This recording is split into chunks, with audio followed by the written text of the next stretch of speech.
DNA sangat mungkin mengalami kerusakan, baik karena pengaruh dari dalam tubuh atau endogen, atau pengaruh dari luar tubuh atau eksogen.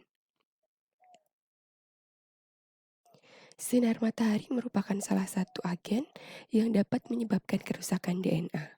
Paparan radiasi ultraviolet dari sinar matahari dapat memutasi DNA dan menyebabkan kerusakan.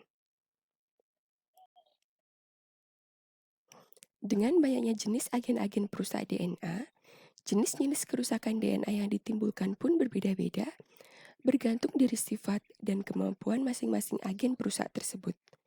Sel tubuh memiliki berbagai mekanisme perbaikan untuk mengatasi kerusakan-kerusakan tersebut.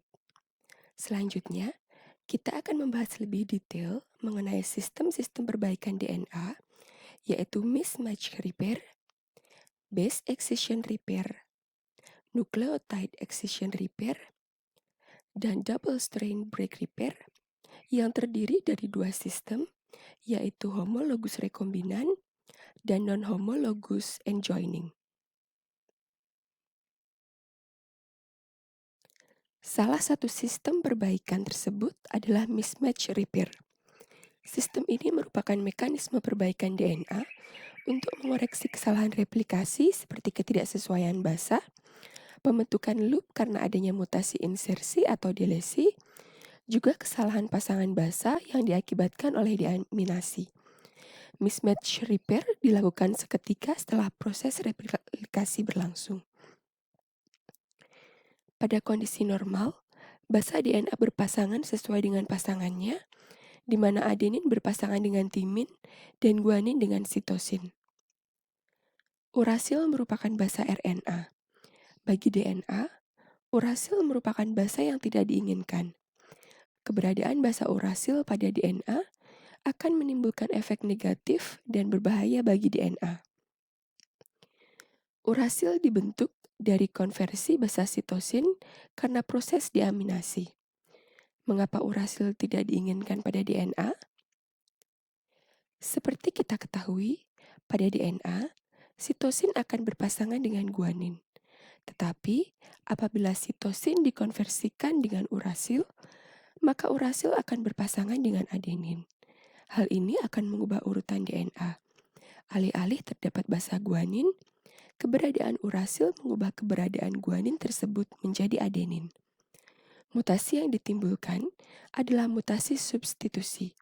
Keberadaan urasil pada DNA harus segera dihilangkan sesegera mungkin. Selain sitosin, basa adenin juga dapat mengalami deaminasi. Deaminasi pada basa adenin dapat membentuk molekul turunan adenin yang disebut hiposantin. Hiposantin juga merupakan molekul yang tidak diinginkan keberadaannya pada DNA.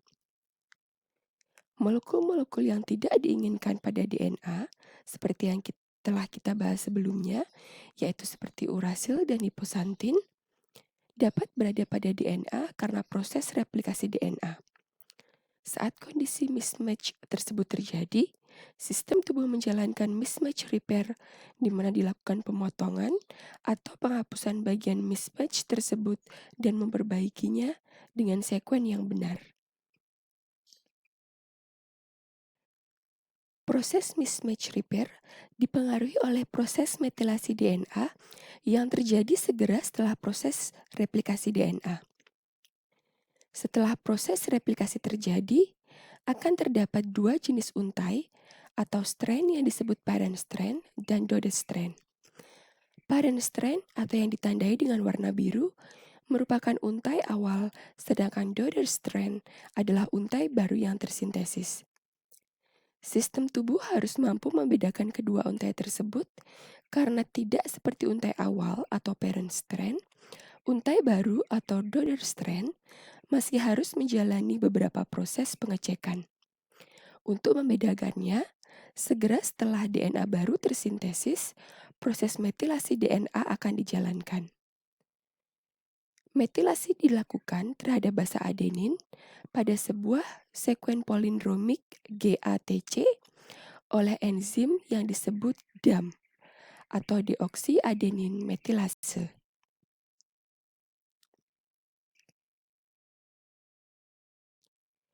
Terdapat beberapa protein yang berperan pada mismatch repair, yaitu MUT protein atau MUT protein, yang terdiri dari MUT-S, MUT-L, dan MUT-H.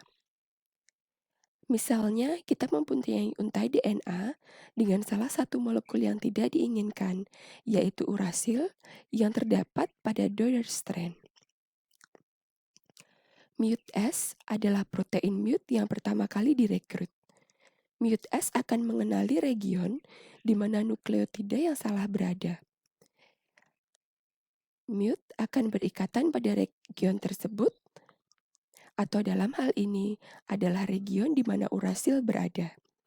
Meskipun MUT-S mampu mengenali di mana region tersebut berada, namun MUT-S tidak dapat membedakan antara parent strand dan daughter strand, sehingga MUT-S tidak mengenali strand mana yang harus diperbaiki.